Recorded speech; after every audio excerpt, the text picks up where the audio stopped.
What's up, guys? Welcome back to MMA Prophecies. Hit that like and subscribe button so you can stay up to date with all the gossip that's going around in the UFC.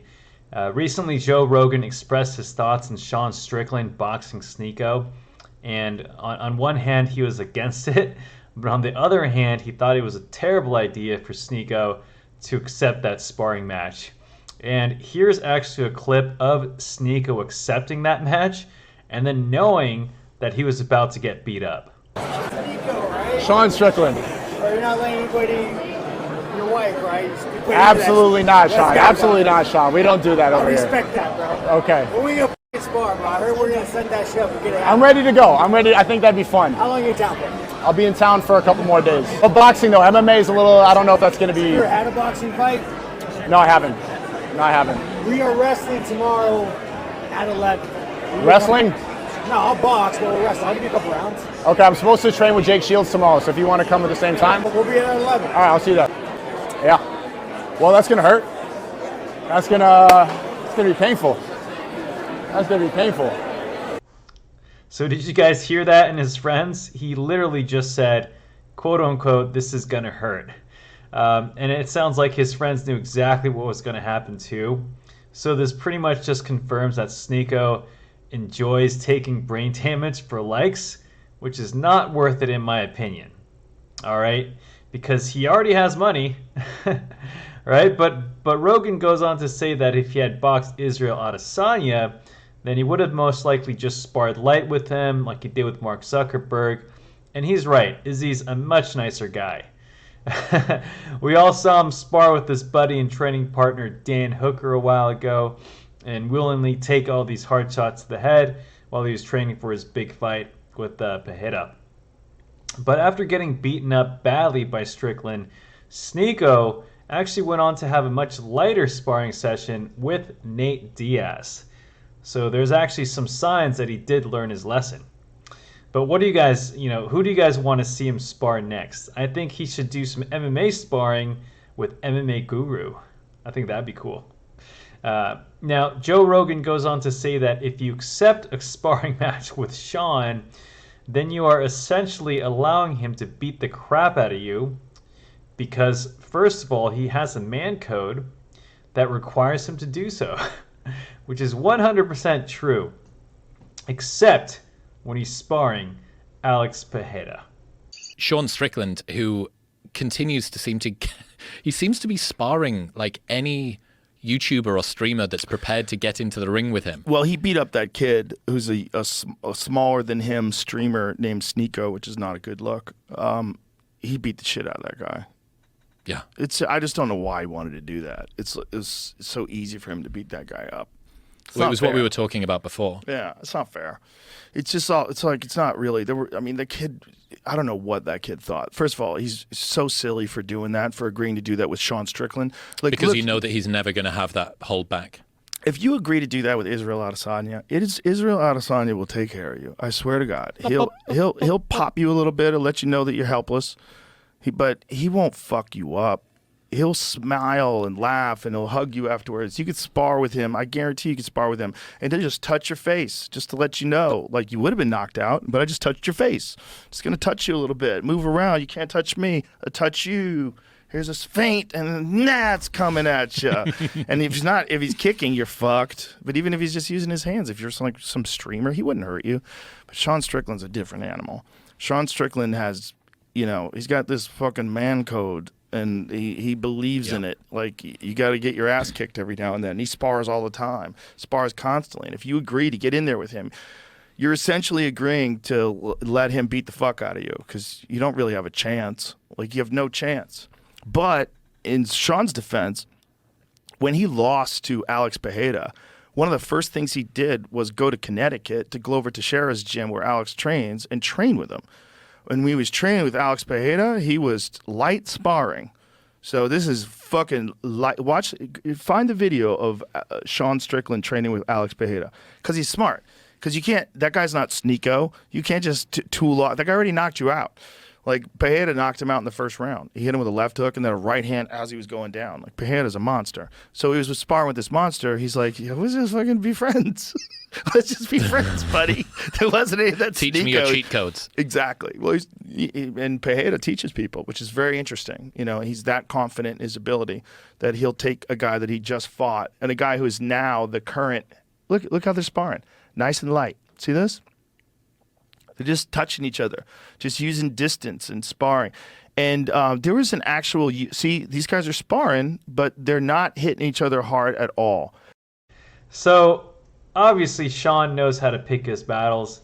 He even stated on his channel that he doesn't go hard with guys who are proven like Donald Cerrone, Alex Pereira, and other guys who have earned his respect. He also states that he's not a role model or a good person. But what do you guys think about that? You know, I'm surprised Sean can even still find sparring partners. But, you know, while we're on the topic of fighters who aren't good role models, why don't we talk about a drunk John Jones showing up and taking over a local stand-up comedy gig. And guys, to be fair, I did see the clip. I don't think Jones was trying to heckle the guy. I think he was just drunk and having fun with his wife on a fun night out. There was no malicious intent, and the comedian had fun with it, so I think it was just all in fun. But let's go ahead and watch the clip and just listen at how drunk Jones is, and listen to him slur his words. It's pretty hilarious. You fuck off. So wait, you're an audience member, right? Uh-huh. You're a little drunk, I assume. Un poquito. Un poquito? I would say I want your hair shit. I want a good white joke. Like I want a white guy to give me the best. Well, I'll do a rebuttal to It's Ian. been so I'm a many good white years. joke. I want my friends to give me a rebuttal. Hey. Guys, give it to him. Hey. Give it to him for a good black joke. Huh? I was saying, guys, give it to him for a good black joke. Give it to yes, everybody, give it to me right now. So wait, how did First you of all, stumble? How did you actually stumble upon this place? So you just blackout drunk? Well, my cutie over here was just the resource of everything. That is awesome. Are you sure this is alcohol or is it? Are we? Is this what you do for a good time? No, honestly, I'm trying to find the amusement in it, and you guys have been awesome. Can we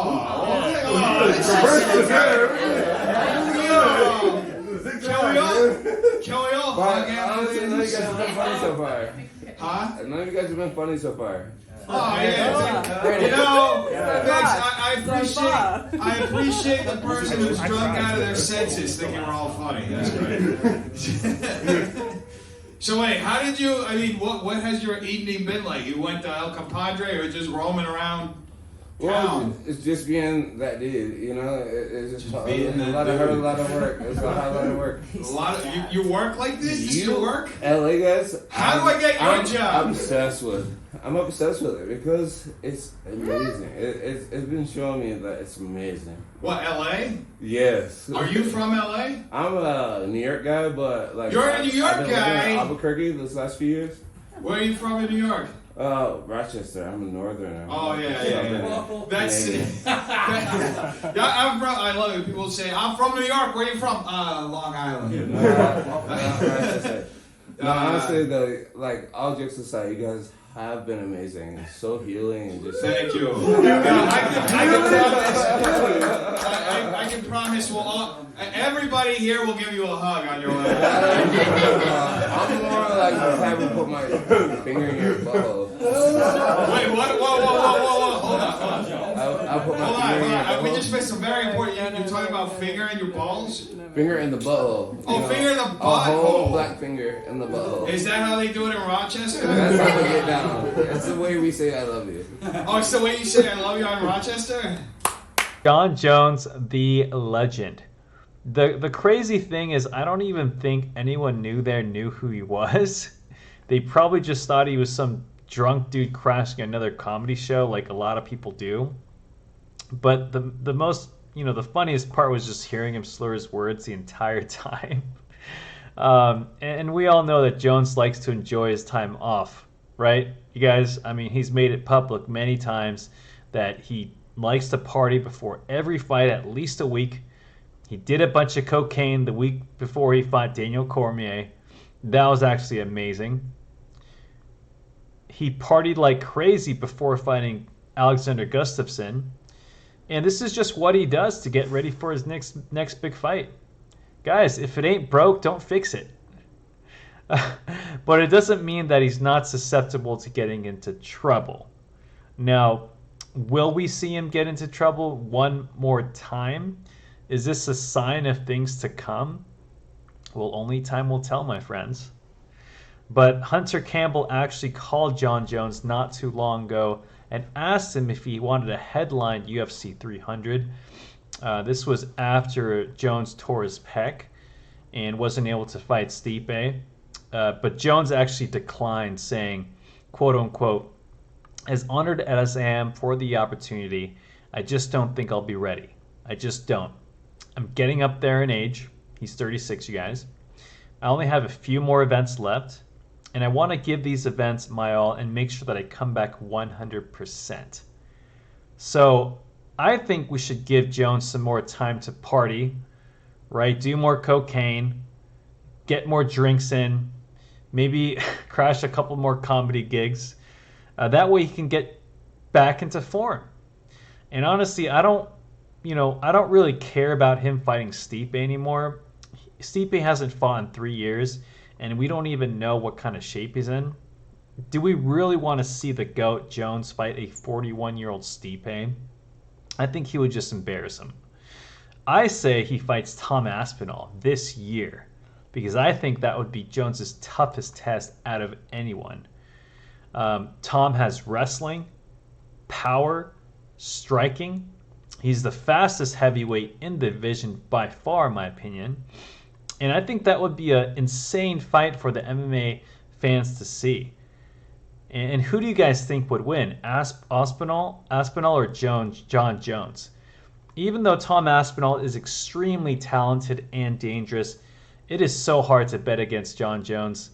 Am I right, you guys? He just always finds a way to win. No matter how crazy or insane he is, he has the best fight IQ in the history of MMA, in my opinion. He always finds a way. But what do you guys think? Do you want to see him fight Stipe or Aspinall? Let me know in the comment section. And if you guys love UFC gossip and news, then hit that like and subscribe button. And I'll see you guys on the next video.